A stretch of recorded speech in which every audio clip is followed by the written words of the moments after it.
पहले ही बता दिया था कि शाहजादे वायनाड में हारने वाले हैं और हार के डर से जैसे ही वायनाड में मतदान समाप्त होगा वो दूसरी सीट खोजने लग जाएंगे।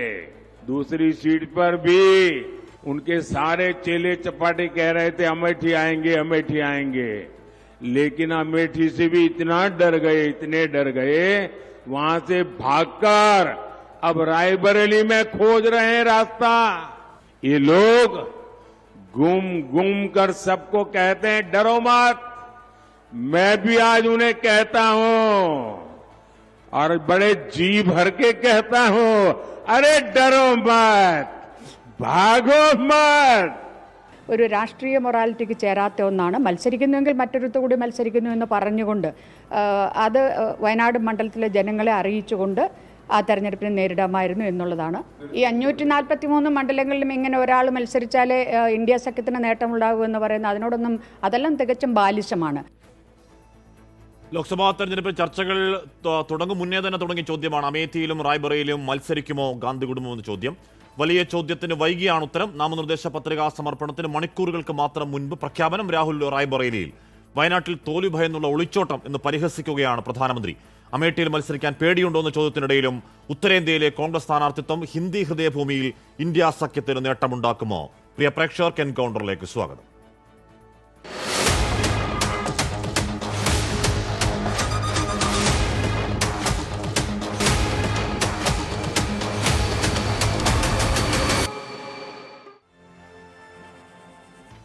Shri K P Noushad Ali, Shri V P Sreepadmanabhan, മാധ്യമപ്രവർത്തകൻ Shri C L Manoj, advocate N Lalkumar എന്നിവർ ചർച്ചയിലാദ്യം ഞാൻ ശ്രീ കെ പി നൌഷാദ് അലിയിലേക്ക്. ശ്രീ കെ പി നൌഷാദ് അലി, ഈ റായ്ബറേലിയിൽ മത്സരിക്കാനാണെങ്കിൽ അത് നേരത്തെ പ്രഖ്യാപിക്കാമായിരുന്നില്ലേ? വയനാടിനൊപ്പം റായ്ബറേലിയിൽ കൂടി രാഹുൽ ഗാന്ധി മത്സരിക്കുന്നു എന്ന് പ്രഖ്യാപിച്ചാൽ വയനാട്ടിൽ രാഹുൽ ഗാന്ധിയുടെ ജയസാധ്യത ഒരു തരത്തിലും അത് ബാധിക്കുന്ന ഒന്നല്ല. അത്രത്തോളം രാഷ്ട്രീയ ബോധ്യമുള്ളവരാണല്ലോ വയനാട്ടുകാർ. ഒരു രാഷ്ട്രീയ സസ്പെൻസ് എന്നൊക്കെ വലിയ ഹൈപ്പൊക്കെ ഇട്ട് ജയമായാലും തോൽവിയായാലും ഒരു നേതാവിന് ചേർന്ന ആർജവത്തോടെ അമേഠി തിരിച്ചുപിടിക്കാൻ നോക്കാതെ പോയി റായ്ബറേലിയിൽ മത്സരിക്കുന്നത് മഹത്തരമായ ഒരു രാഷ്ട്രീയ നീക്കമാണെന്ന് കരുതുന്നുണ്ടോ നിങ്ങൾ? ഇതൊക്കെ അവർ ചെക്ക് ചെയ്യാറുണ്ടല്ലോ.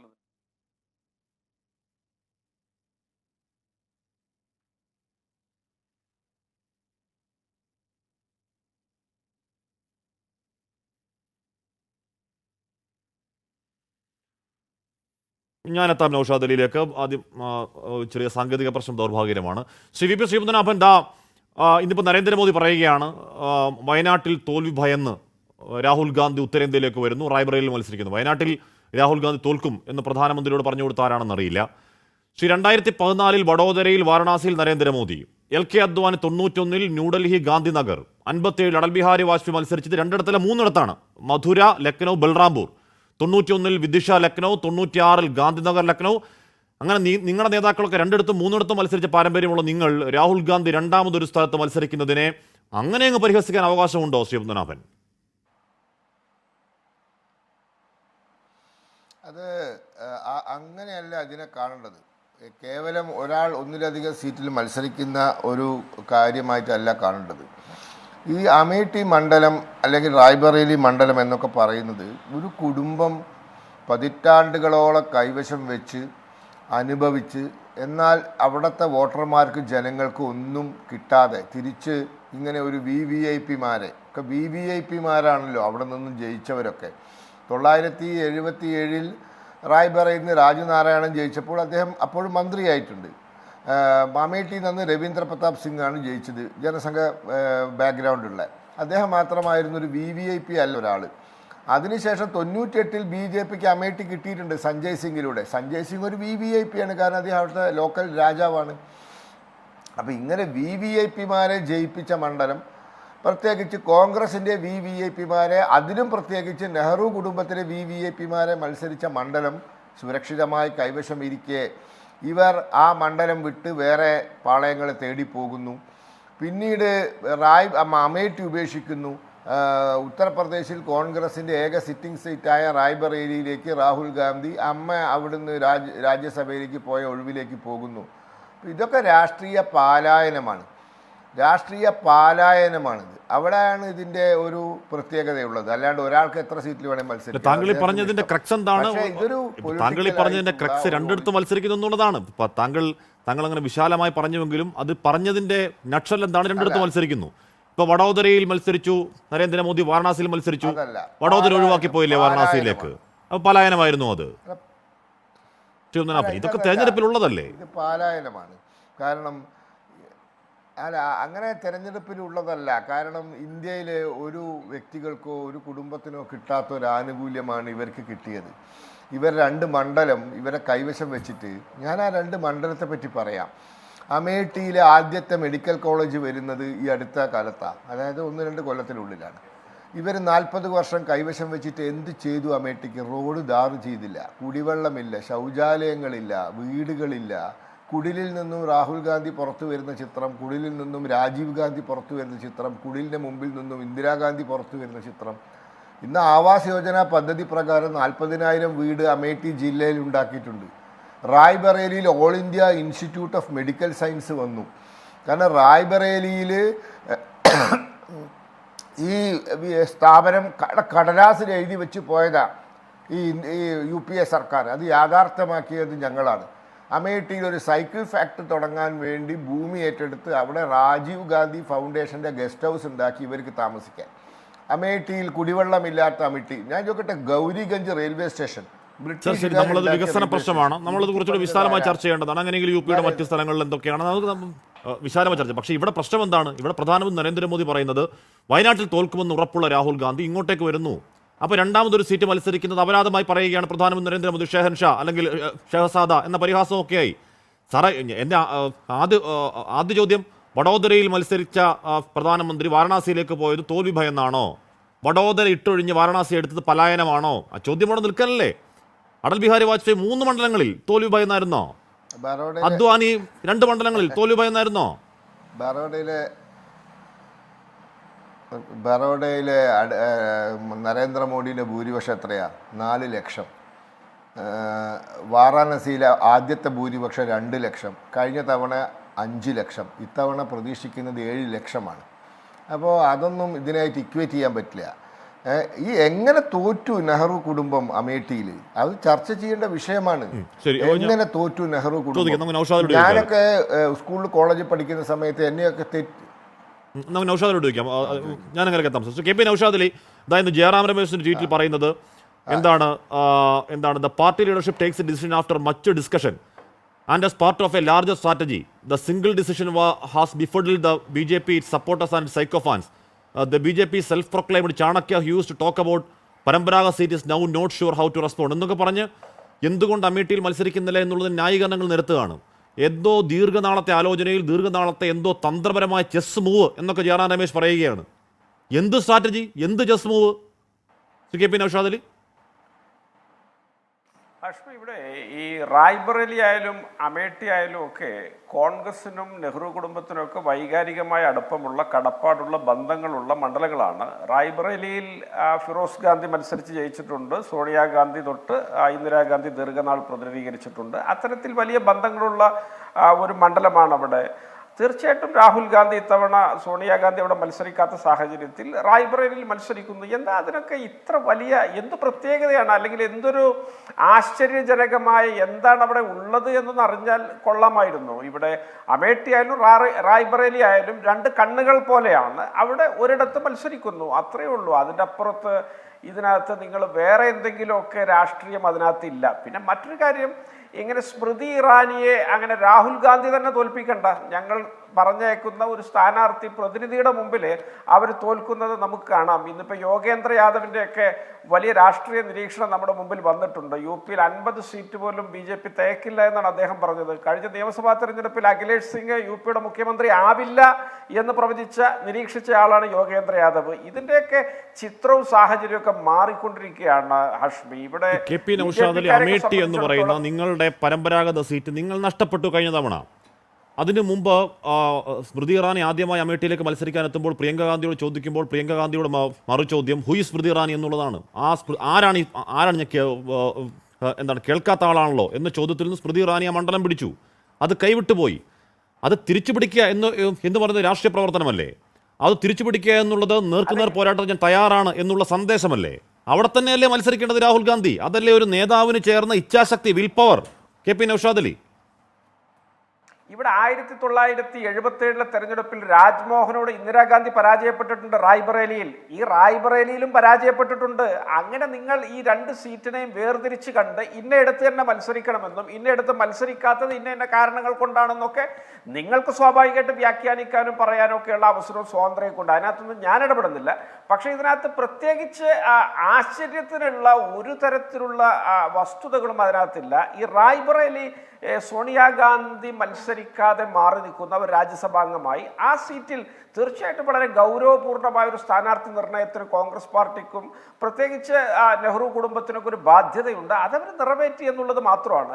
പിന്നെ ഇവിടെ നേരത്തെ ഈ കുടുംബത്തിൻ്റെ കാര്യമൊക്കെ പറഞ്ഞ് ഇവരിങ്ങനെ കൈവശം വെക്കുന്നു എന്നൊക്കെ പറഞ്ഞ് ശ്രീപത്മനാഭൻ ഇവിടെ പറയുകയുണ്ടായി. ഇത് വെറും ഒരു കുടുംബമൊന്നുമല്ല. ഈ രാജ്യത്തിൻ്റെ ഐക്യത്തിനും അഖണ്ഡതക്കൊക്കെ വേണ്ടിയിട്ട് 2 ആത്മാക്കളെ ബലി കൊടുത്തൊരു കുടുംബമാണ്. അങ്ങനെ നിങ്ങൾ സാധാരണ നിങ്ങളുടെ പരിവാറുമായിട്ട് പിന്നെ ഇതിനെ ബന്ധപ്പെടുത്തേണ്ടതില്ല. അപ്പോൾ അതൊക്കെ ജനങ്ങൾക്ക് അതിൻ്റെ ഒരു വൈകാരികമായ ഒരു താതാത്മ്യമൊക്കെ ആ കുടുംബത്തോടും ആളുകളോടൊക്കെ ഉണ്ടാവും. അതൊക്കെ പ്രകടിപ്പിക്കും. പ്രത്യേകിച്ച് ഇന്നത്തെ ഇന്ത്യൻ രാഷ്ട്രീയ സാഹചര്യത്തിൽ ഈ ജനാധിപത്യവും മതേതരവും ഒക്കെ നിലനിർത്താനുള്ളൊരു പോരാട്ടത്തിൽ വളരെ കേന്ദ്ര ബിന്ദുക്കളാണ് അവർ. അപ്പോൾ തീർച്ചയായിട്ടും ആ അനുഭാവം രാജ്യം മുഴുവൻ അവരോടുണ്ടാകും. അതിനകത്തൊന്നും മറ്റു തരത്തിലുള്ള അസൂയപ്പെടലൊക്കെ നിങ്ങൾക്ക് നടത്താമെന്നല്ലാതെ അതിനകത്തൊന്നും വസ്തുതകളില്ല. പിന്നെ ഇവിടെ വയനാട്ടിൽ മത്സരിക്കാൻ വന്നപ്പോൾ ഉത്തരേന്ത്യ വിട്ട് വയനാട്ടിലേക്ക് ഓടി വന്നു. വയനാട്ട് പാകിസ്ഥാനാണ്, വയനാട് മുസ്ലിങ്ങൾ കേന്ദ്രീകരിച്ച സ്ഥലമാണ്, അവിടെ പറക്കുന്നത് പാകിസ്ഥാൻ്റെ കൊടിയാണ് എന്നൊക്കെ പറഞ്ഞ് വലിയ പരിഹാസങ്ങളായിരുന്നു.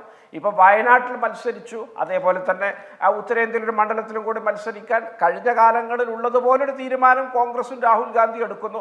അപ്പോൾ പറയുന്നു ഇവിടെ മത്സരിച്ചില്ല അവിടെ മത്സരിച്ചു എന്ന്. അപ്പം ഇത്തരത്തിൽ എവിടെയും ഒരു വിമർശനം എന്നുള്ളത് സ്ഥായിയായിട്ട് ഇവരുടെ പക്കൽ നിന്നൊക്കെ പ്രതീക്ഷിക്കേണ്ടതുണ്ട്. അതിന് ഓരോരോ കാരണങ്ങൾ കണ്ടെത്തുകയാണ്.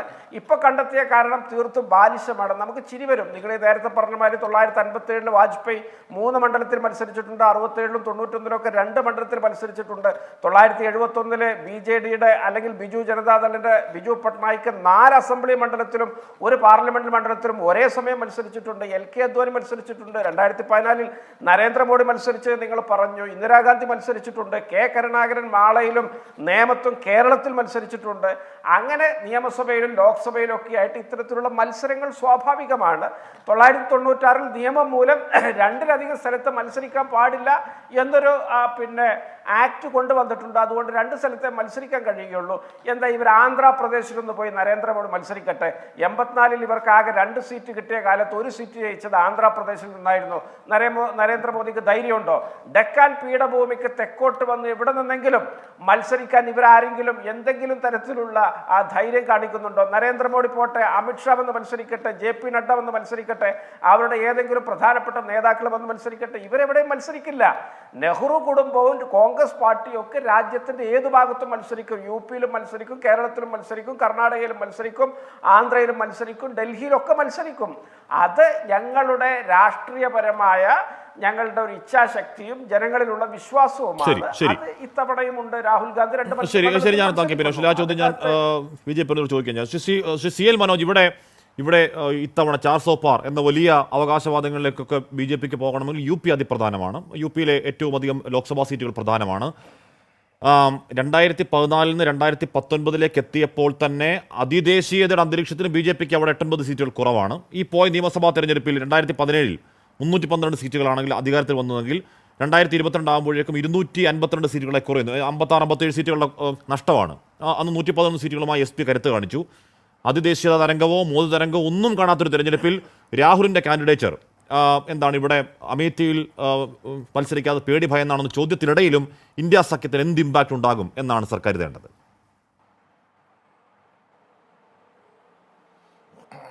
സ്വാഭാവികമായിട്ടും രാഹുൽ ഗാന്ധി എവിടെ നിന്ന് മത്സരിക്കണം എന്ന് ഒരു ടെക്നിക്കലായിട്ട് കോൺഗ്രസ് നേതൃത്വത്തിന് തീരുമാനിക്കാവുന്നതാണ്.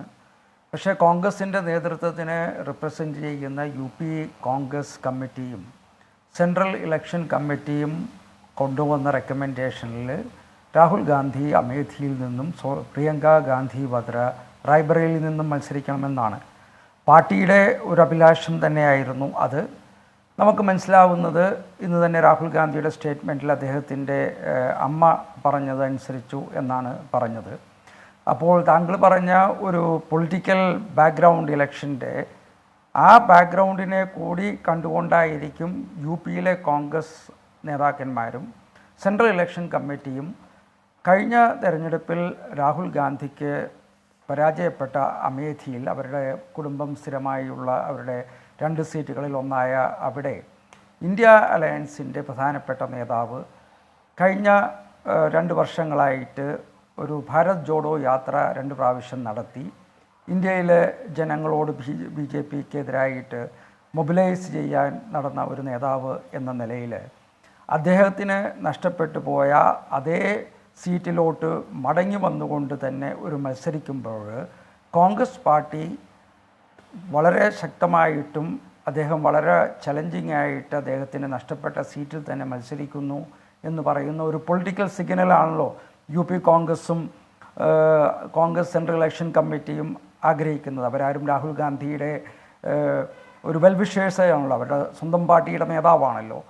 പക്ഷേ ആ ഒരു അവർ കാണിച്ച ഒരു ആവേശം സ്വാഭാവികമായിട്ടും രാഹുൽ ഗാന്ധി ഇന്നത്തെ തീരുമാനത്തിൽ നിന്ന് അവരുടെ കുടുംബം മാറി റായ്ബറേലിയിലേക്ക് പോകുമ്പോൾ കോൺഗ്രസ് പാർട്ടിയുടെ ന്യായീകരണവും ഭാരതീയ ജനതാ പാർട്ടി ഈ തെരഞ്ഞെടുപ്പിനെ ലാക്ക് ചെയ്തുകൊണ്ടുള്ള പ്രചരണങ്ങളൊക്കെ നടക്കുമെങ്കിലും വളരെ സിമ്പിളായിട്ട് വരുന്ന ഒരു മെസ്സേജ് നേരത്തെ തന്നെ അമേഠി തോക്കുമോ എന്ന് കണ്ട് വയനാട്ടിലേക്ക് പോയെങ്കിലും ഈ പ്രാവശ്യം 5 വർഷം കൂടി താങ്കൾ പറഞ്ഞ ചില ഇൻകംബൻസി ഇഷ്യൂസൊക്കെ മോഡി ഗവൺമെൻറ്റിനുണ്ട് എന്ന ഒപ്പോസിഷൻ്റെ ഒരു നരേറ്റീവ് ഉള്ളപ്പോൾ തന്നെ അതേ അമേഠിയിലേക്ക് അദ്ദേഹത്തിന് മടങ്ങി വന്ന് സ്മൃതി ഇറാനിയെ ചലഞ്ച് ചെയ്യാൻ ഉള്ള ഒരു മനസ്സില്ല എന്നുള്ളൊരു പൊളിറ്റിക്കൽ മെസ്സേജ് വരുന്നു എന്നുള്ളത് വളരെ വ്യക്തമാണ്.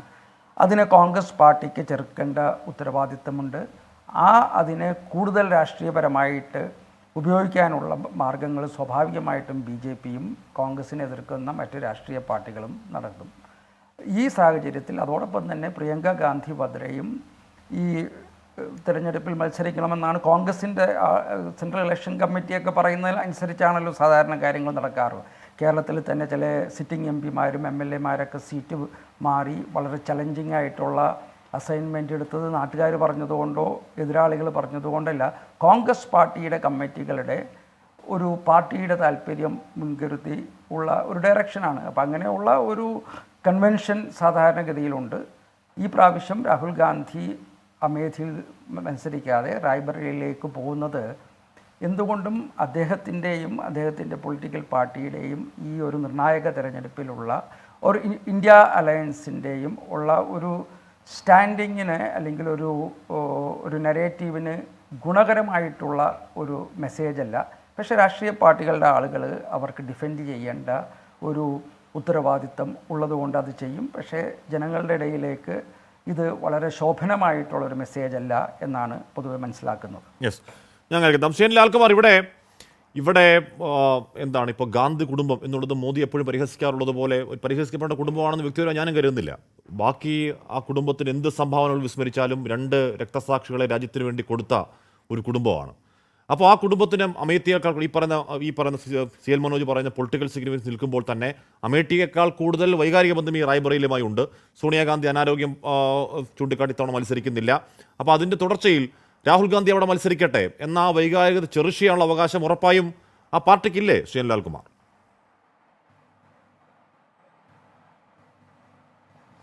ലുക്ക്, രാഹുൽ ഗാന്ധി എവിടെ മത്സരിക്കണം എന്നുള്ളത് കോൺഗ്രസ് പാർട്ടിയുടെ ചോയ്സാണ്, ഒരു സംശയവുമില്ല കാര്യത്തിൽ. പക്ഷേ ഞാനൊരു കാര്യം ഓർക്കുമായിരുന്നു. അമേരിക്കൻ തെരഞ്ഞെടുപ്പിൽ, അമേരിക്കൻ ക്വാഡ്രേനിയൽ ഇലക്ഷനിൽ ഒബാമ അധികാരത്തിലേക്ക് വരുന്ന ആദ്യഘട്ടത്തിൽ നമ്മുടെ ബഹുമാന്യനായ തിരുവനന്തപുരത്തെ ശശി തരൂർ MP അമേരിക്കയിൽ പോയി പ്രസംഗിച്ച ഒരു കാര്യമുണ്ട്. അന്ന് പറഞ്ഞത് അമേരിക്കൻ ജനതയുടെ ഒരു വോട്ട് അമേരിക്കൻ ജനതയ്ക്ക് മാത്രമല്ല ഇമ്പാക്റ്റ് ഉണ്ടാക്കുക, അതിൻ്റെ റിപ്പിൾ ഇഫക്റ്റ് ലോകം മൊത്തം ഉണ്ടാക്കും എന്ന് പറഞ്ഞ ഒരു പ്രഭാഷണം അദ്ദേഹത്തിൻ്റെ ഉണ്ട്. എന്ന് പറയുന്നത് പോലെ രാഹുൽ ഗാന്ധിയുടെ സ്ഥാനാർത്ഥിത്വം ഒരിടത്ത് നിൽക്കുമ്പം ആ സ്ഥാനാർത്ഥിത്വത്തിന് രാജ്യത്ത് മൊത്തമുള്ള സംഘപരിവാറിനെതിരെയുള്ള ഒരു ഫോഴ്സ് അല്ലെങ്കിൽ ഒരു മൂവ്മെൻറ്റ് അതിനെ സ്ട്രെങ്തൻ ചെയ്യുന്ന രീതിയിലായിരിക്കണം എന്നൊരു വിമർശനം ഉന്നയിക്കാൻ അല്ലെങ്കിൽ അങ്ങനൊരു ന്യായമായ അവകാശം ഉന്നയിക്കാനുള്ള എല്ലാ അർഹതയും നമുക്കുണ്ട്. കാര്യം ആൻറ്റി സംഘ് ഫോഴ്സിൻ്റെ ഭാഗമായി നിൽക്കുന്ന എല്ലാ ആൾക്കാർക്കും ഉണ്ടെന്ന് തന്നെയാണ് ഞാൻ കരുതുന്നത്. അങ്ങനെ ഇരിക്കെ അമേഠിയിൽ എന്തുകൊണ്ട് മത്സരിക്കുന്നില്ല രാഹുൽ ഗാന്ധി എന്നുള്ള ചോദ്യമാണ് പ്രധാനമായി വരുന്നതെന്നാണ് ഞാൻ കരുതുന്നത്. അദ്ദേഹം റായ്ബറേലിയിൽ മത്സരിക്കുന്നു എന്നുള്ളത് എൻ്റെ ഒരു പ്രശ്നമേ അല്ല.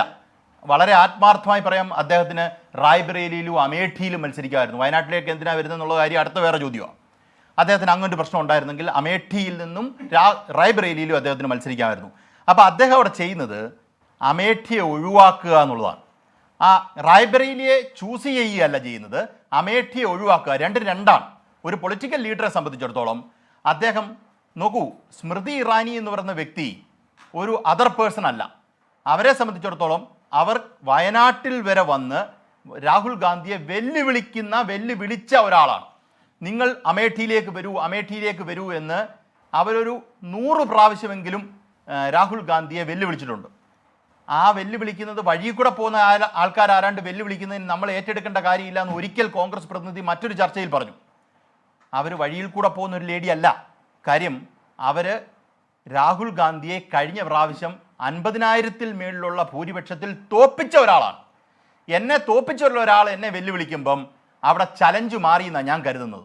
ഒരു പൊളിറ്റിക്കൽ ലീഡറെ നിങ്ങൾ വരൂ, നമുക്ക് വീണ്ടും മത്സരിക്കാം, അമേഠിയിലേക്ക് വരൂ എന്നുള്ള ചോദ്യത്തിന് മറുപടി ഞാൻ അമേഠിയിലേക്ക് വരും, ജയിക്കുവോ തോക്കുവോ എന്നുള്ളതല്ല, ആ വെല്ലുവിളി ഏറ്റെടുക്കുക എന്നുള്ളതിന് വളരെ പ്രാധാന്യമുണ്ട്. അദ്ദേഹത്തിന് അമേഠിയിലും റായ്ബറേലിയിലും മത്സരിക്കാമായിരുന്നല്ലോ.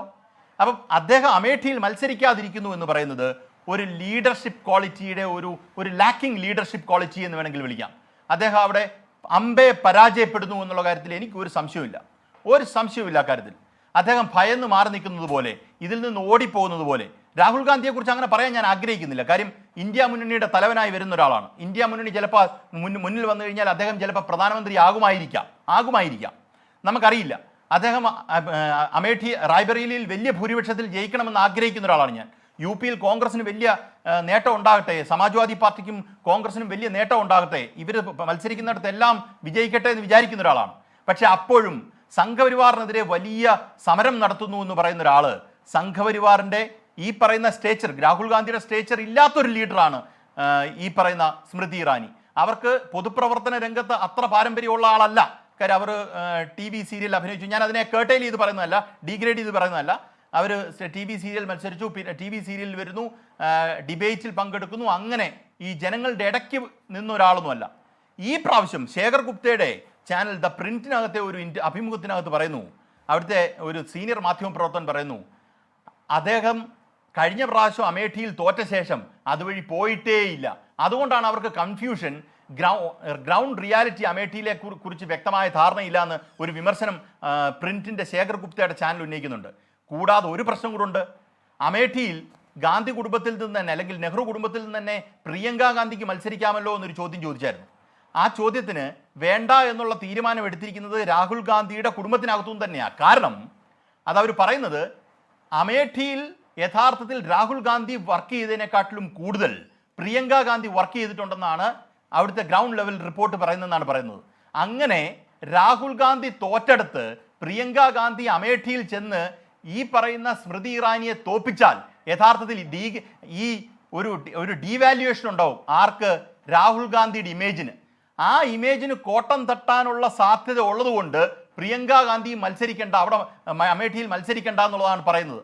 അതെനിക്ക് തോന്നുന്നു RSS സംഘപരിവാറിനെതിരെ എടുക്കാൻ പറ്റുന്ന ഒരു കാര്യമാണെന്ന് എനിക്ക് തോന്നുന്നില്ല. അദ്ദേഹം തോക്കുമെന്നുള്ളൊരു പ്രശ്നം അദ്ദേഹത്തിന് കാണുമായിരിക്കാം. അപ്പോഴും ഈ പറയുന്ന അമേഠിയിലേക്ക് പോകണ്ട, പെങ്ങളെ വിടണ്ട എന്നുള്ളൊരു തീരുമാനം എടുക്കുന്നത് വഴി എൻ്റെ ഇമേജ്, ഞാൻ തോറ്റെടുത്ത് പെങ്ങൾ ജയിച്ചാൽ ഉണ്ടാകുന്ന അദ്ദേഹത്തിൻ്റെ ഇമേജ് ബിൽഡിങ്ങിൻ്റെ ഒരു പ്രശ്നമായിട്ട് കാണുന്നുവെങ്കിൽ എനിക്ക് തോന്നുന്നു ആൻറ്റി സംഘപരിവാർ ഫോഴ്സിനെതിരെ പ്രതികരിക്കുന്നതിലുള്ള ശക്തി ഇതൊന്നും പോരാ. ഇവിടെ ചുമ്മാ കിടന്ന് ഒച്ച വെച്ചിട്ടൊന്നും ഒരു കാര്യമില്ല.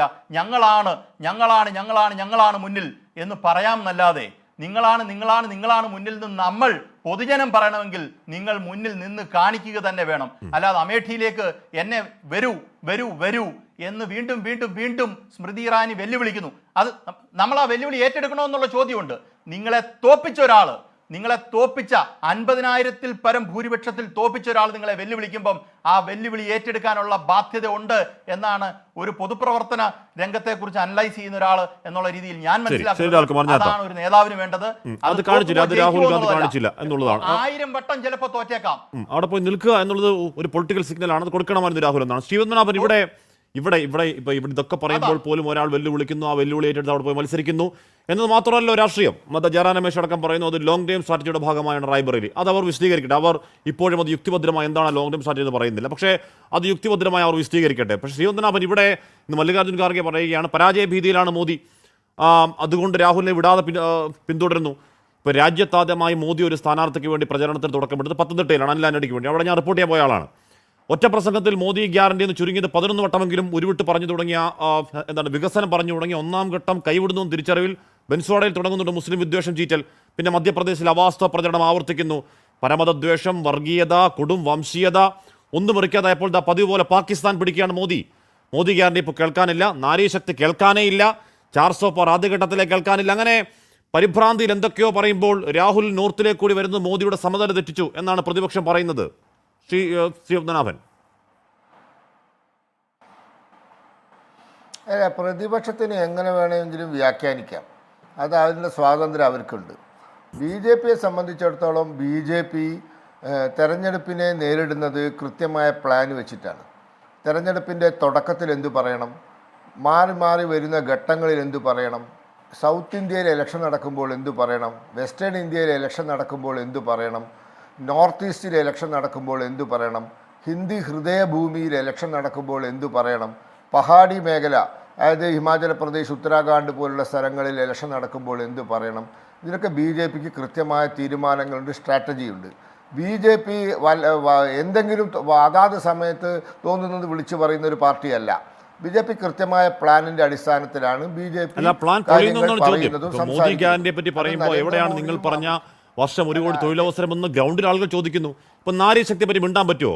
200-ലധികം സ്ത്രീകളെ നിൽക്കുന്ന റേപ്പാണ്, അത് ചിത്രീകരിച്ച് 3000-ഓളം വീഡിയോ ക്ലിപ്പുകൾ ശേഖരിച്ച് സൂക്ഷിക്കുന്ന ഒരു സെക്ഷൽ പ്രഡേറ്റർ, ഒരു കൊടും കുറ്റവാളിക്ക് വോട്ട് എനിക്ക് വോട്ട് ചെയ്യും പോലെയാണെന്ന് വോട്ട് ചോദിച്ചപ്പോൾ മോദിക്ക് എങ്ങനെയാണ് ഈ നാരീശക്തി പറയാൻ പറ്റുക? അങ്ങനെ നിങ്ങൾ ആദ്യം പറഞ്ഞ ഓരോരോ ഫാക്ടേഴ്സ് എടുത്ത് നോക്കൂ ശ്രീപത്മനാഭൻ. അപ്പോൾ അത് നിങ്ങളുടെ പ്ലാനൊന്നുമല്ല. നിങ്ങൾ ആദ്യം പറഞ്ഞതിൽ നിന്ന് പിന്നീട് മിണ്ടാൻ പറ്റാത്ത സാഹചര്യം ഉണ്ടാകുന്നു പല ഘടകങ്ങളിലും. ശ്രീപത്മനാഭൻ, അങ്ങനെയൊക്കെ പറയാനും അങ്ങനെയൊക്കെ വിശ്വസിച്ച് ആശ്വസിക്കാനുമുള്ള സ്വാതന്ത്ര്യം താങ്കൾക്കും താങ്കളെപ്പോലുള്ള പത്രക്കാർക്കും പ്രതിപക്ഷങ്ങൾക്കും ഉണ്ട്. ഞങ്ങൾക്ക് അതിലൊരു വിരോധമില്ല. ഞാൻ പറഞ്ഞ പ്രജ്വൽ രേവണ്ണയെ കുറിച്ചാണ്. വിശ്വസിച്ച് ആശ്വസിക്കുകയും യോജിപ്പുണ്ടോ? ആയിക്കോട്ടെ, അതൊക്കെ നിങ്ങളുടെ സ്വാതന്ത്ര്യം. അതെ, കർണാടകക്കാരനാണല്ലോ, അവിടുത്തെ സർക്കാർ.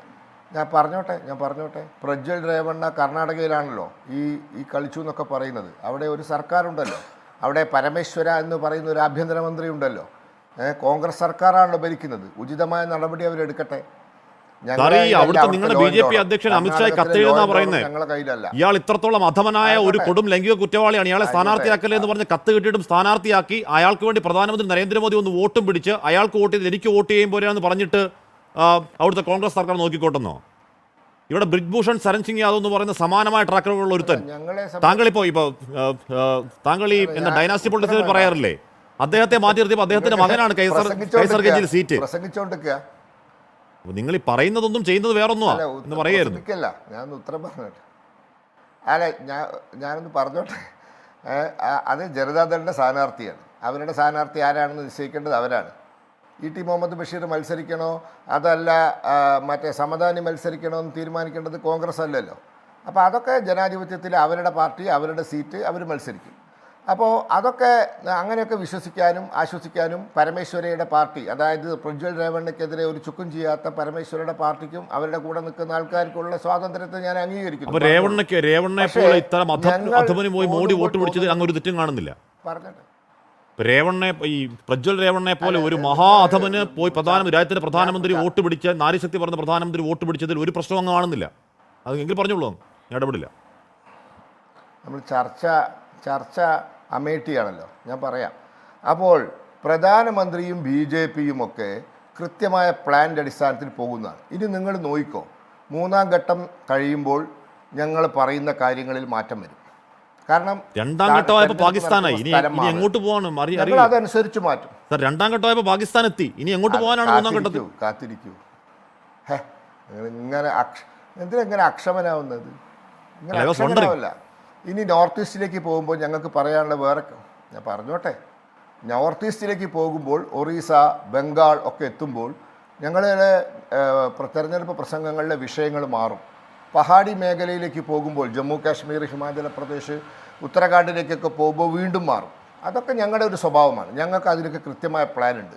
ആ 7 ഘട്ടങ്ങളിലും എന്തൊക്കെ ഇഷ്യൂ റേസ് ചെയ്യണമെന്ന് സ്പെസിഫിക്കായ ചർച്ച ചെയ്ത് തീരുമാനിച്ച ക്ലിയർ ആയ പ്ലാൻ ഉണ്ട് ഞങ്ങൾക്ക്. അന്നേരം തോന്നുന്ന വിളിച്ചു പറയുന്ന പാർട്ടിയല്ല BJP. അതുകൊണ്ടാണ് ഞങ്ങൾ ഇത്തരത്തിലുള്ള മുന്നേറ്റം നടത്തുന്നത്. അപ്പോൾ ഈ പാകിസ്ഥാനൊക്കെ പറയുന്നത് എഴുതി തയ്യാറാക്കി പറയുന്നു. ഇപ്പൊ രാഹുൽ പാകിസ്ഥാൻ ആഗ്രഹിക്കുന്നു, രാഹുൽ ഗാന്ധി രാജകുമാരനാകാൻ എന്നൊക്കെ പറയുന്നത് നിങ്ങൾ എഴുതി തയ്യാറാക്കി പറയുന്നതാണോ? അതായത് ഞങ്ങളൊന്നും തോന്നുമ്പോൾ വിളിച്ചു പറയാറില്ല. കൃത്യമായ പ്ലാന്റെ അടിസ്ഥാനത്തിലാണ് പ്ലാൻ ചെയ്ത് കള്ളം പറയുവാരില്ല. പ്രസംഗിക്കാൻ പോകുന്നവർക്ക് പ്രിന്റ് കേക്ക്. നിങ്ങൾക്ക് പരാതിയുണ്ടോ? പ്ലാൻ ചെയ്താൽ കള്ളം പറയൂ. ഞങ്ങൾ പറയുന്നത് അവാസ്തവം പറയൂ. പ്ലാൻ ചെയ്ത് പരമദോഷം ചെയ്യിച്ചു. ഇത് ഞാൻ കരുതിയത് തെരഞ്ഞെടുപ്പിന്റെ ഒരു ആവേശത്തിൽ പറയുമ്പോൾ മോദി പലപ്പോഴും പറയാറുള്ളത് പറഞ്ഞു പോലും. ഇത് താങ്കൾ പറയുന്നത് നേരത്തെ തീരുമാനിച്ചുറപ്പിച്ച് ഈ പരമദ്വേഷം പറയണം എന്ന് പറയുന്ന താങ്കൾ പറയണം. അതെന്നെ അത്ഭുതപ്പെടുന്നുണ്ടോ ശ്രീനാഥൻ? നിങ്ങളുടെ രീതി എങ്ങനെയായിരിക്കും? അല്ല, ഞങ്ങൾ പറയുന്നതിൽ തെരഞ്ഞെടുപ്പ് ചട്ടങ്ങൾക്ക് വിരുദ്ധമായി എന്തെങ്കിലും ഉണ്ടെങ്കിൽ പരാതി പോട്ടേന്ന്. തെരഞ്ഞെടുപ്പ് കമ്മീഷൻ ഇല്ല ഇവിടെ. ഇവിടെ അതിശക്തമായ ഒരു ഇലക്ഷൻ കമ്മീഷൻ ഉണ്ട്. ഇവിടെ പോസ്റ്റർ ഒട്ടിച്ചാൽ, ഇലക്ട്രിക് പോസ്റ്റിൽ പോസ്റ്റർ ഒട്ടിച്ചാൽ ഒരു പോസ്റ്റർ ഇത്ര പോകുന്ന ഒരു പോസ്റ്റർ പറിച്ചിട്ട് അല്ലെങ്കിൽ അത് കറുത്ത പെയിന്റ് അടിച്ചിട്ട് അതിന് 50 രൂപ വാങ്ങുന്നുണ്ട്. അറിയോ? 50 രൂപ. അത്ര ശക്തമായ ഒരു തെരഞ്ഞെടുപ്പ് കമ്മീഷൻ ഉണ്ട് ഇവിടെ.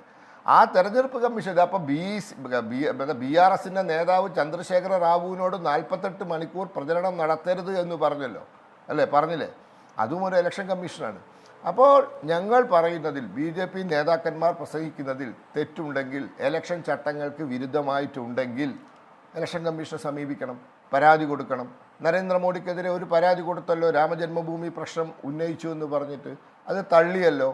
അപ്പോൾ ഇനിയും നരേന്ദ്രമോദിയോ അമിത്ഷാജിയോ ഏതെങ്കിലും BJP അങ്ങേയറ്റത്തെ പരമദ്വേഷം പറയുമ്പോഴും മിണ്ടാതിരിക്കുന്ന ഇലക്ഷൻ കമ്മീഷനാണോ ശക്തമായ ഇലക്ഷൻ കമ്മീഷൻ അങ്ങ് പറയുന്നത്? ഇപ്പൊ എന്താണ് മറുപടി കൊടുക്കാനുള്ള സമയം നീട്ടിക്കൊടുത്ത് ഈ പറയുന്ന ദ്വേഷം പിന്നെയും വിളമ്പാൻ, ചീറ്റാൻ നിരവധി അവസരം നമ്മുടെ പ്രിയങ്കരനായ പ്രധാനമന്ത്രി കൊടുത്തുകൊണ്ടിരിക്കുന്ന കമ്മീഷനെ പറ്റിയാണോ അങ്ങ് ശക്തനായ ഇലക്ഷൻ കമ്മീഷൻ എന്നൊക്കെ പറയുന്നത്? ശരി, അപ്പൊ അത് കൊടുക്കണം. ഞാൻ അങ്ങനെയൊക്കെ എത്താം. ശ്രീ KP നൗഷാദ് കൊടുക്കാം. ശ്രീ KP നൗഷാദ് അലി, ഇവിടെ ജയറാം രമേശ് പിന്നെയും പറയുകയാണ്, today Smriti Irani's only identity is that she contests elections from Amethi against Rahul Gandhi. Now her political relevance is over. എന്ന് പറഞ്ഞാൽ സ്മൃതി ഇറാനിയുടെ രാഷ്ട്രീയ റിലവൻസ് ഇല്ലാതാക്കാൻ വേണ്ടി രാഹുൽ ഗാന്ധി അമേത്തിയിൽ മത്സരിക്കുന്നില്ല. അതെന്തോ വലിയ നേട്ടമായി എഴുതി വെച്ചിരിക്കുകയാണ്. പിന്നെയും പറയുകയാണ്, this A long election, there are a few chess moves still left to play, let's wait for a bit. ഇതുപോലുള്ള നീക്കങ്ങളാണോ നൗഷാദ് അലി?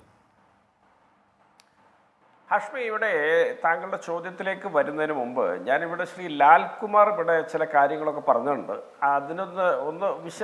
അതൊന്ന് പരിശോധിക്കുന്നത് നന്നാവും. കാരണം അദ്ദേഹത്തിന് രാഹുൽ ഗാന്ധിയോടും കോൺഗ്രസിനോടൊക്കെയുള്ള അഭ്യുദയകാംക്ഷയെ ഞാൻ മാനിക്കുന്നു. ആ നല്ല വാചകങ്ങൾക്കൊക്കെ നന്ദിയുണ്ട്. അദ്ദേഹം പറയുന്ന അമേഠിയിൽ തോറ്റു, അവിടെ വീണ്ടും മത്സരിച്ച് വിജയിച്ച് കാണിക്കണം, വെല്ലുവിളികൾ ഉയർന്നത് നേരിട്ട് ഏറ്റെടുത്തിട്ട് അതിനൊക്കെ മറുപടി നൽകണം എന്നൊക്കെയാണ് അദ്ദേഹം പറയുന്നത്. ഞാൻ അദ്ദേഹത്തിനോട് കേരളത്തിൻ്റെ തന്നെ ചില ചരിത്രങ്ങൾ പറയാൻ ആഗ്രഹിക്കുകയാണ്.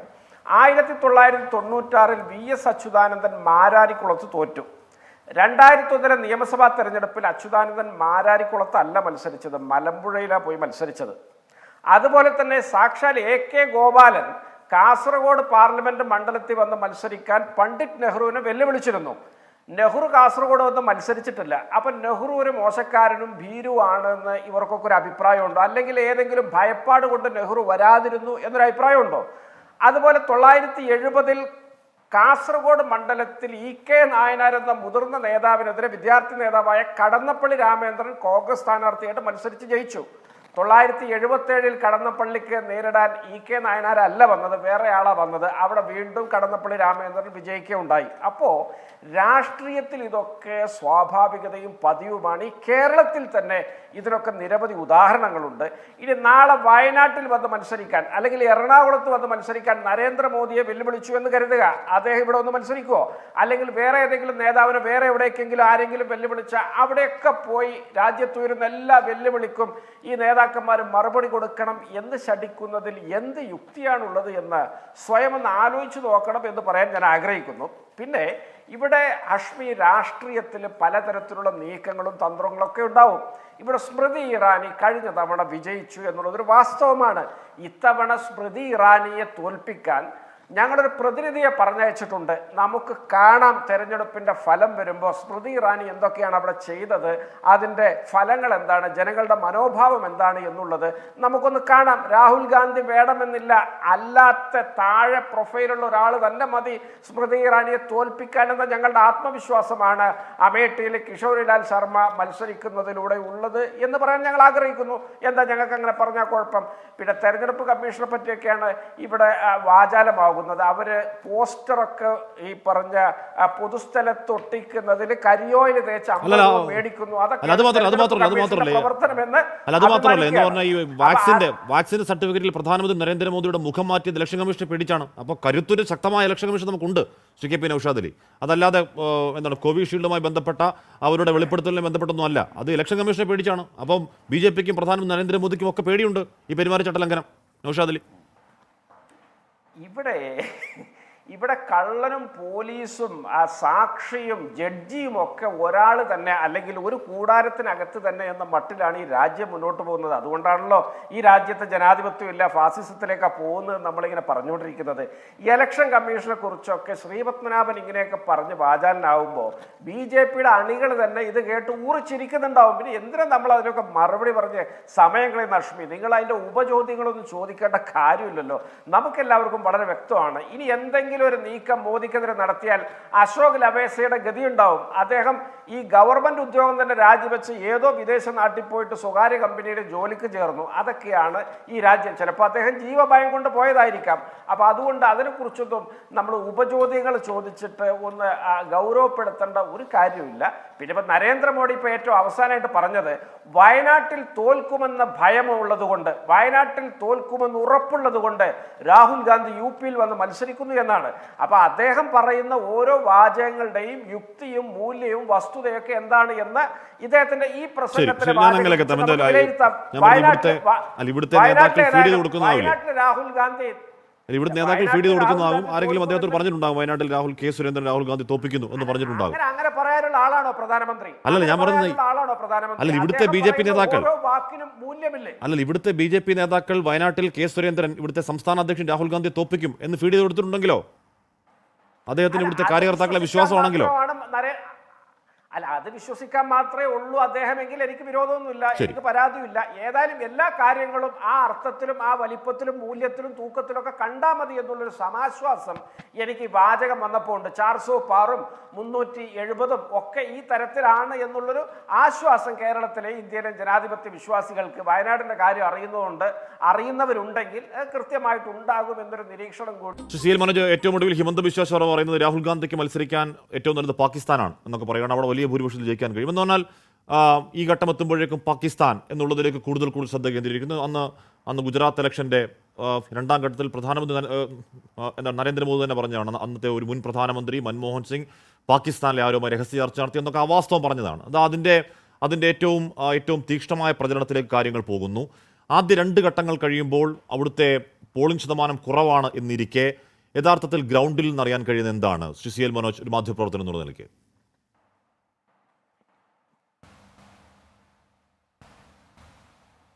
സ്വാഭാവികമായിട്ടും കഴിഞ്ഞ 2 ഫേസിൽ 2019 കമ്പയർ ചെയ്യുമ്പോൾ വോട്ടിംഗ് പെർസെൻറ്റേജ് കുറച്ച് കുറഞ്ഞിട്ടുണ്ട്. ഇപ്പോൾ ലേറ്റസ്റ്റ് ആയിട്ടുള്ള ഇലക്ഷൻ കമ്മീഷൻ്റെ ഡേറ്റ വന്നിട്ടുണ്ട്. അത് കുറച്ചുകൂടി പോളിംഗിന് ശേഷമുള്ള അപ്ഡേറ്റ് വെച്ച് നോക്കുമ്പോൾ കുറച്ചുകൂടി കൂടിയിട്ടുണ്ട്. എങ്കിലും 2019-ലും 2014-ലും ഉണ്ടായിരുന്ന ടേൺ ഔട്ടായിട്ട് നോക്കുമ്പോൾ കുറവാണ്. ഇതിനെ തുടർന്ന് പ്രതിപക്ഷവും ഭരണകക്ഷികളും അവരുടേതായിട്ടുള്ള വാദങ്ങളുമായിട്ട് നമ്മളുടെ മുന്നിൽ വന്നിട്ടുണ്ട്. ഒന്ന്, പ്രതിപക്ഷ പാർട്ടികൾ സ്വാഭാവികമായിട്ടും ഈ തെരഞ്ഞെടുപ്പിൽ മോഡിയുടെയോ BJPയുടെയോ ഒരു വേവ് ഇല്ല, ഒരുപക്ഷെ പ്രതിപക്ഷ പാർട്ടികൾക്ക് അനുകൂലമായിട്ടുള്ളൊരു സാഹചര്യം എന്ന രീതിയിലുള്ളൊരു നരേറ്റീവ് എല്ലാ തിരഞ്ഞെടുപ്പിലും ഒരു നരേറ്റീവ് എല്ലാ രാഷ്ട്രീയ പാർട്ടികളും കൊണ്ടുവരുന്ന ഒരു ക്യാമ്പയിൻ ടാക്ടിക്സിൻ്റെ ഭാഗം കൂടിയാണ്.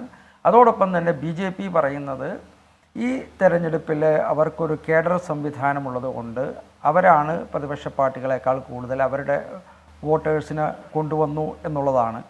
നമുക്ക് സ്വാഭാവികമായിട്ടും ഈ വോട്ട് ചെയ്തിട്ടുള്ള ജനങ്ങളെ ഓരോരുത്തരെയും പോയി വെരിഫൈ ചെയ്യാനുള്ള ഒരു സൗകര്യം ഒന്നുമില്ല. പക്ഷേ സംശയമില്ലാതെ പറയാവുന്നത് വോട്ടിംഗ് പെർസെൻറ്റേജ് ഇനി വരുന്ന തിരഞ്ഞെടുപ്പിൻ്റെ ഫേസുകളിൽ 1ഉം 2ഉം ഫേസുകളേക്കാൾ കൂടണം എന്നുള്ള ഒരാഗ്രഹം ഇന്ന് തിരഞ്ഞെടുപ്പ് മത്സരിക്കുന്ന ഭരണകക്ഷി പ്രതിപക്ഷം അന്യേ എല്ലാ രാഷ്ട്രീയ പാർട്ടികളും വരുന്ന തിരഞ്ഞെടുപ്പിൽ അവരുടെ ആകാവുന്നത്ര അവരുടെ സപ്പോർട്ടേഴ്സിനെ ബൂത്തിലേക്ക് കൊണ്ടുവരാൻ ഉള്ള ഒരു ശ്രമം വളരെ പ്രകടമായിട്ട് ഇനി വരുന്ന ലോക്സഭാ കോൺസ്റ്റിറ്റ്യുവൻസികളിൽ കാണുന്നുണ്ട്. സ്വാഭാവികമായിട്ടും വരുന്ന ദിവസങ്ങളിലെല്ലാം തങ്ങൾക്ക് ഉപയോഗപ്പെടുത്താവുന്നതും യോജിക്കുന്നതുമായിട്ടുള്ള ടാക്റ്റിക്കലായിട്ടുള്ള പൊളിറ്റിക്കൽ തീം അവർ കൊണ്ടുവരും ഈ പെർസെൻറ്റേജിനെ കണ്ട്. പക്ഷേ അതിന് സൂക്ഷ്മമായിട്ട് ഇന്നതാണ് ഈ പെർസെൻറ്റേജിൽ ഇന്ന ആളുകൾക്കാണ് ഗുണം, ഇന്ന ആളുകൾക്കാണ് ദോഷം എന്ന് പറയാനായിട്ട് നിസ്സംശയമായിട്ട് പറയുക സാധ്യമാണെന്ന് എനിക്ക് തോന്നുന്നില്ല. വോട്ടിംഗ് പെർസെൻറ്റേജ് കുറഞ്ഞതിൽ പൊതുവെ രാഷ്ട്രീയ കക്ഷികളെല്ലാം കുറച്ചുകൂടി ആക്റ്റീവായി മൊബിലൈസ് ചെയ്യണം എന്നുള്ളൊരു ശ്രമമാണ് നമ്മൾ കാണുന്നത്. ഈ പ്രചരണം കൂടുതൽ കമ്മ്യൂണൽ ആവുന്നതും ഡിവിസീവ് ആവുന്നതിൻ്റെ അർത്ഥം അപ്പോൾ എന്താണ് CCL മനോജ്? കഴിഞ്ഞ 2 തെരഞ്ഞെടുപ്പിൽ 2014-ലെയും 2019-ലെയും ഇതിനു മുമ്പ് നടന്ന ഗുജറാത്തിലെ തിരഞ്ഞെടുപ്പുകളും 2002 തുടങ്ങിയുള്ള തിരഞ്ഞെടുപ്പുകളെല്ലാം വെച്ച് നമ്മൾ കമ്പയർ ചെയ്യുമ്പോൾ ഭാരതീയ ജനതാ പാർട്ടി അല്ലെങ്കിൽ ശ്രീ നരേന്ദ്രമോദി നടത്തിയിട്ടുള്ള ക്യാമ്പയിനിൽ വന്നിട്ടുള്ള എല്ലാ പ്രാവശ്യവും വന്ന ക്യാമ്പയിനിലെ ചില കോമൺ ഇഷ്യൂസ് ഉണ്ട്. അതിന് അവരുടെ ഒരു രാഷ്ട്രീയ തന്ത്രം അതല്ലെങ്കിൽ അവരുടെ ഒരു പൊളിറ്റിക്കൽ നെറേറ്റീവ് അവരുടെ ഒരു ഐഡിയോളജിക്കൽ ഇഷ്യൂ എന്ന നിലയിൽ പ്രൊജക്റ്റ് ചെയ്യുന്നു. ഈ താങ്കൾ പറഞ്ഞ സബ്ജക്റ്റുകളെല്ലാം ഇതേ രീതിയിൽ അല്ലെങ്കിൽ മറ്റ് ഭാഷത്തിൽ ഇതിനു മുമ്പ് വന്നിട്ടുണ്ട്. അതിനെല്ലാം പ്രതിപക്ഷ പാർട്ടികൾ നിശിതമായി ഇതിനു മുമ്പും വിമർശിച്ചിട്ടുണ്ട്. ഭാരതീയ ജനതാ പാർട്ടിയുടെ പ്രതിനിധി ഇവിടെ പറഞ്ഞു ഓരോ ഫേസിലും അവർക്ക് അവരുടേതായിട്ടുള്ള വ്യക്തമായിട്ടുള്ള തീമുകളുമായിട്ട് അവർ വരും എന്ന്. അപ്പോൾ ഇതിനു മുമ്പ് 2002 തുടങ്ങിയുള്ള തിരഞ്ഞെടുപ്പിൻ്റെ എക്സാമ്പിൾ വന്നിട്ട് നമ്മൾ നോക്കിയിട്ടുണ്ടെങ്കിൽ ഇതിൽ പുതിയ ഒരു അത്ഭുതം വന്നിട്ടില്ല. പലപ്പോഴും ഗവൺമെൻറ് ക്യാമ്പയിൻ വരുമ്പോൾ പാകിസ്ഥാൻ അതല്ലെങ്കിൽ വളരെ ഇമോട്ടീവായിട്ടുള്ള ഇഷ്യൂ ഭാരതീയ ജനതാ പാർട്ടിയുടെ ഇപ്പോഴത്തെ നേതൃത്വം സ്ഥിരമായി ഉപയോഗിക്കുന്നുണ്ട്. അതിൻ്റെ ഭാഗമായിട്ട് തന്നെയാണ് ഒപ്പോസിഷൻ പാർട്ടികൾ പൊതുവെയായി എടുത്തിട്ടുള്ളൊരു തീരുമാനം. ഈ തെരഞ്ഞെടുപ്പിൽ അവരുടെ ഫോക്കസ് ഈ ഗവൺമെൻറ്റിൽ അവർ വിചാരിക്കുന്ന ഇൻകംബൻസി ഇഷ്യൂസിനെ ഫോക്കസ് ചെയ്ത് മറ്റ് ഇമോട്ടീവായിട്ടുള്ള ഇഷ്യൂസിലേക്ക് ഡൈവേർട്ട് ചെയ്യാതെ ഉള്ളൊരു ശ്രമം പ്രതിപക്ഷ പാർട്ടികൾ നടത്തണം എന്നുള്ളതായിരുന്നു അവരുടെ മീറ്റിങ്ങുകളിലുള്ള ശ്രമങ്ങൾ. ആ ഒരു ഭാഗത്ത് ഇവർക്ക് ഫേവറബിളായിട്ടുള്ള അല്ല കൺവീനിയൻ്റ് ആയിട്ടുള്ള തീമുകൾ കൊണ്ടുവരാനായിട്ടുള്ള ശ്രമങ്ങൾ 2 ഭാഗത്തു നിന്നും ഉണ്ടാവും. അത് ഏത് രീതിയിൽ മുന്നോട്ട് പോകും എന്നുള്ളത് നമുക്ക് നോക്കേണ്ടതാണ്. എന്തായാലും ഇലക്ഷൻ കമ്മീഷനിലെ 2 ഭാഗത്തു നിന്നും പരാതികളുണ്ട്. ഒരു സമാധാനപരമായിട്ടുള്ള വളരെ പോളറൈസേഷൻ ഇല്ലാത്ത കമ്മ്യൂണൽ ടെൻഷൻ ഇല്ലാത്ത ഒരു തെരഞ്ഞെടുപ്പാണ് എല്ലാവരും ആഗ്രഹിക്കുന്നത് എന്നാണ് ഞാൻ വിശ്വസിക്കുന്നത്. ശരി, ശ്രീ ലാൽ കുമാർ, അപ്പോൾ പോയ കാലങ്ങളിൽ BJP പറയുന്ന വർഗീയതയെക്കുറിച്ചുള്ള CCL മനോജ് ഇക്കുറി വ്യത്യസ്തമാവുന്ന എന്താണ്? ഇപ്പോൾ ഞാനിപ്പോൾ അവിടെ തേജസ്വി യാദവിൻ്റെ ഒരു പ്രസംഗം കേൾക്കുന്നു. അപ്പോൾ തേജസ്വി യാദവ് മോദി നേരത്തെ പറഞ്ഞ കാര്യങ്ങൾ ട്രാൻസിസ്റ്റർ റേഡിയോ പോലൊരു സംവിധാനത്തിൽ കേൾപ്പിക്കുകയാണ്. നിങ്ങൾക്ക് ഇത്ര ജോലി, ഇത്ര ഇന്ധന വില, എന്നിട്ട് ഓരോന്നിനും തേജസ്വി ചോദിക്കുകയാണ് ഇതെന്തായി, നിങ്ങൾക്ക് ജോലി കിട്ടിയോ, നിങ്ങളുടെ ഇന്ധന വില കുറഞ്ഞോ, നിങ്ങളുടെ വിലക്കയറ്റം മാറിയോ എന്ന് ചോദിക്കുന്നു. ഓരോ സ്റ്റേറ്റിലും ആ സ്റ്റേറ്റിൻ്റെ പ്രശ്നങ്ങൾ വെച്ചുകൊണ്ടുള്ള ഒരു പ്രചരണ രീതിയിലേക്ക് അതത് സ്റ്റേറ്റിലെ ഇന്ത്യ സഖ്യ മുന്നണികൾ മുന്നോട്ടേക്ക് പോകുന്നു.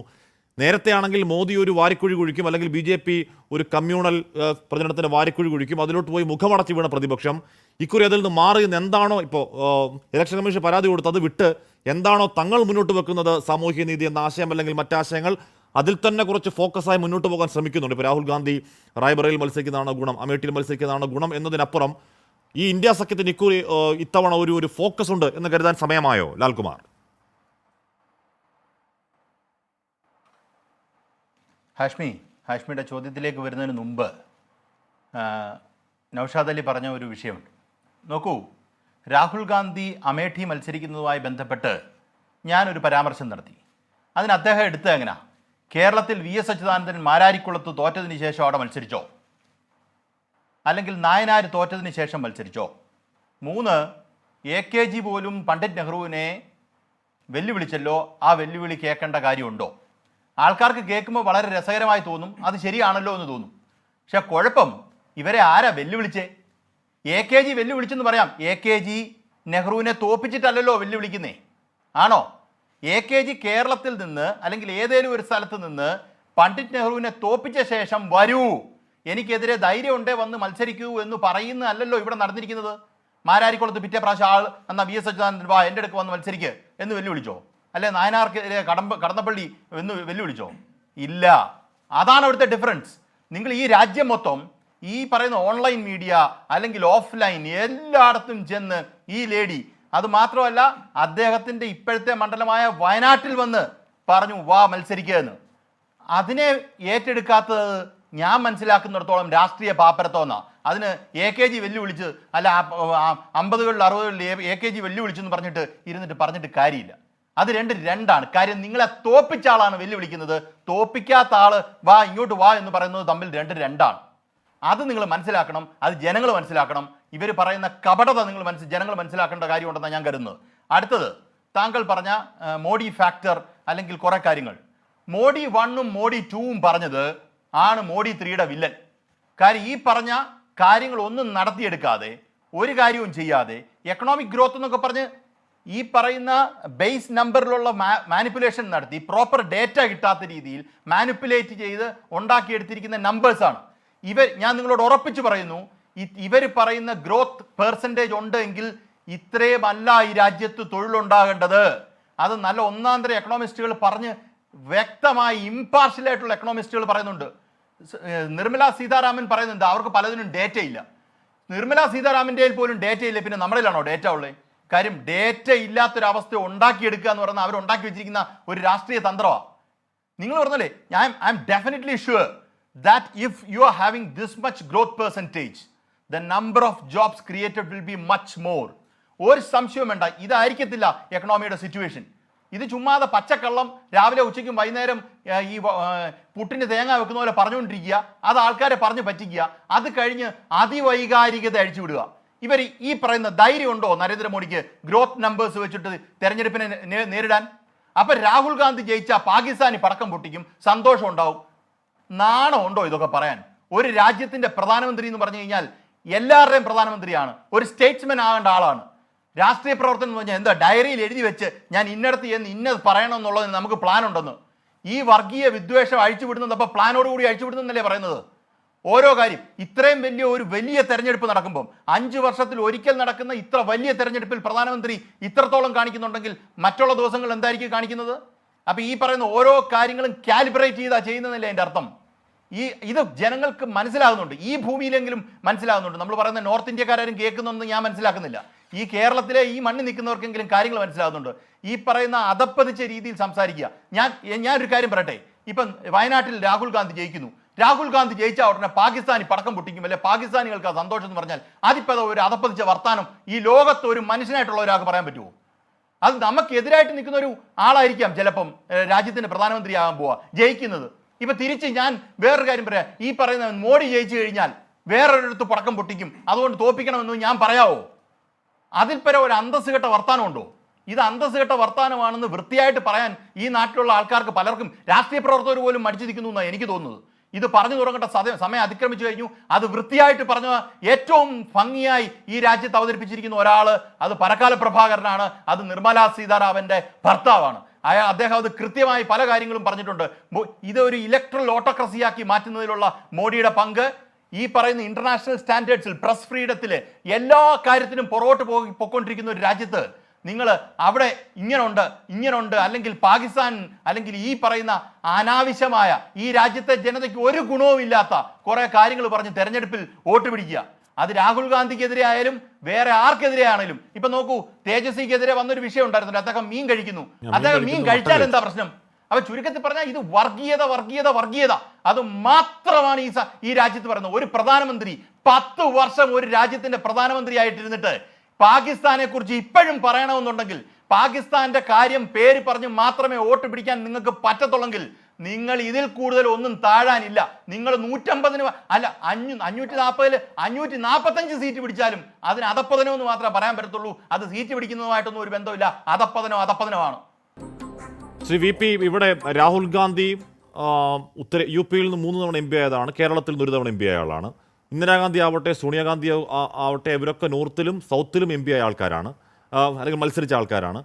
ഇവിടെ KP നൗഷാദിൽ മാത്രമല്ല, ഇപ്പോൾ ജയറാം രമേശ് ചോദിക്കുന്നുണ്ട്, ഡക്കാൻ പീഠഭൂമിക്കിപ്പുറം, വിന്ധ്യനിപ്പുറം ഒരൊറ്റ സീറ്റിൽ മത്സരിക്കാൻ നരേന്ദ്രമോദിക്ക് ധൈര്യമുണ്ടോ? ഈ മംഗലാപുര സീറ്റ് അറിയോ? ഈ കേരളത്തിൻ്റെ അതിർത്തി കടന്ന മംഗലാപുര സീറ്റ്, അവിടെ BJPയുടെ ഒരു ബൂത്ത് പ്രസിഡന്റ് താമരചിഹ്നത്തിൽ മത്സരിച്ചാൽ സാക്ഷാൽ രാഹുൽ ഗാന്ധി വന്ന് മത്സരിച്ചാൽ പോലും തോൽപ്പിക്കാൻ പറ്റില്ല. അറിയോ? മംഗലാപുര സീറ്റിൽ BJPയുടെ ബൂത്ത് പ്രസിഡന്റ് താമരചിഹ്നത്തിൽ മത്സരിച്ചാൽ മതി. അതൊന്നും പറയണ്ട. പിന്നെ ഇവിടെ പരിഹാസത്തിനെ പറ്റിയൊക്കെ പറഞ്ഞു. 2013 ഞങ്ങൾ നരേന്ദ്രമോദിയെ പ്രധാനമന്ത്രി സ്ഥാനാർത്ഥിയാക്കി പ്രഖ്യാപിച്ചപ്പോൾ മണിശങ്കർ അയ്യരുടെ ഒരു വിശ്വപ്രസിദ്ധമായ പ്രസ്താവനയുണ്ട്. നരേന്ദ്രമോദി ഒരിക്കലും ഇന്ത്യയുടെ പ്രധാനമന്ത്രി ആവൂല, അയാൾക്ക് വേണേൽ AICC ആഫീസിന് മുന്നിൽ ചായക്കട തുടങ്ങാൻ കുറച്ച് സ്ഥലം കൊടുക്കാൻ. ഇവരാണ് അത് കേട്ട് കൈയടിച്ച് ചിരിച്ചവരാണ് ഇന്നിപ്പോൾ നരേന്ദ്രമോദി അങ്ങനെ പറയുന്നു ഇങ്ങനെ പറയുന്നു എന്നൊക്കെ പറയുന്നത്. പിന്നെ ലാൽകുമാർ ഇവിടെ പരകാല പ്രഭാകരനെ പറ്റിയൊക്കെ പറഞ്ഞു. ഞാനൊരു ലോറി ഡ്രൈവർ പ്രഭാകരൻ്റെ കഥ പറയാം. മംഗലാപുരത്തു നിന്നും കോഴിക്കോട് വടകര ഭാഗത്തേക്ക് മീൻ കൊണ്ടുവരുന്ന ലോറിയിലെ ഡ്രൈവറാണ് പ്രഭാകരൻ. മാർക്സിസ്റ്റുകാരനാണ്, എനിക്ക് പരിചയമുള്ള ആളാണ്. എന്നോട് പറഞ്ഞെന്താ അറിയോ? ഇത്തവണത്തെ വോട്ട് BJPക്കാണ്. ഞാൻ ചോദിച്ചു എന്താ കാര്യമെന്ന്. മാഹി തലശ്ശേരി ബൈപ്പാസ് റെഡിയായി, 1 മണിക്കൂർ എടുക്കേണ്ട സ്ഥലത്ത് 20 മിനിറ്റ് കൊണ്ട് എനിക്ക് എത്താൻ സാധിക്കുന്നുണ്ട്. അതുകൊണ്ട് ഇത്തവണ ഇത് കൊണ്ടുവന്ന മോഡിക്ക് ഒരു വോട്ടുണ്ടെന്ന്. അപ്പോൾ പ്രഭാകരനും കുടുംബവും ഞങ്ങൾക്ക് വോട്ട് ചെയ്യും. ഞങ്ങൾ കൊണ്ടുവന്ന വികസന പ്രവർത്തനങ്ങൾ, ഞങ്ങൾ കൊണ്ടുവന്ന ക്ഷേമ പദ്ധതികൾ, 11.5 കോടി കൃഷിക്കാർക്ക് കിസാൻ സമ്മാൻ നിധിയുണ്ട്, 81,37,00,000 ആളുകൾക്ക് സൗജന്യ റേഷനുണ്ട്, 80 കോടി ആളുകൾക്ക് പ്രധാനമന്ത്രി ആയുഷ്മാൻ ഭാരത് 5 ലക്ഷം രൂപയുടെ ആരോഗ്യ ഇൻഷുറൻസ് ഉണ്ട്. ഞങ്ങൾ ഏതാണ്ട് 4 കോടി വീടുകൾ പ്രധാനമന്ത്രി ആവാസ് യോജന പദ്ധതി പ്രകാരം കൊടുത്തിട്ടുണ്ട്. ഞങ്ങൾ നിരവധി ഹൈവേ, ആയിരക്കണക്കിന് കിലോമീറ്റർ ഹൈവേ 8 വരിയും 6 വരിയും 14 വരിയും ഒക്കെ ആക്കിയിട്ടുണ്ട്. വന്ദേ ഭാരത് ഉണ്ട്. അപ്പോൾ എല്ലാ വിഭാഗം ജനങ്ങൾക്കും വികസന പ്രവർത്തനവും ക്ഷേമ പദ്ധതികൾ എത്തിക്കാൻ ഞങ്ങൾക്ക് സാധിച്ചിട്ടുണ്ട്. ആ ആത്മവിശ്വാസത്തിലാണ് ഞങ്ങൾ തെരഞ്ഞെടുപ്പ് നേരിടുന്നത്. ബാക്കി നമുക്ക് ജൂൺ 4-ാം തീയതി കാണാം. ഓക്കെ. പക്ഷേ ഇത്തരം വികസന പ്രവർത്തനങ്ങൾ 10 വർഷത്തെ ഭരണ നേട്ടം പറയുമ്പോഴും പ്രചാരണ രംഗത്ത് കേൾക്കാനുള്ളത് വിദ്വേഷത്തിൻ്റെ അടിക്കടി വെച്ചടിയുള്ള കയറ്റമാണ്. അത് ഏതുവരെ പോകുമെന്നുള്ളത് ജനാധിപത്യത്തിൻ്റെ ആശങ്ക. ചർച്ചയിൽ പങ്കെടുത്ത എല്ലാവർക്കും നന്ദി.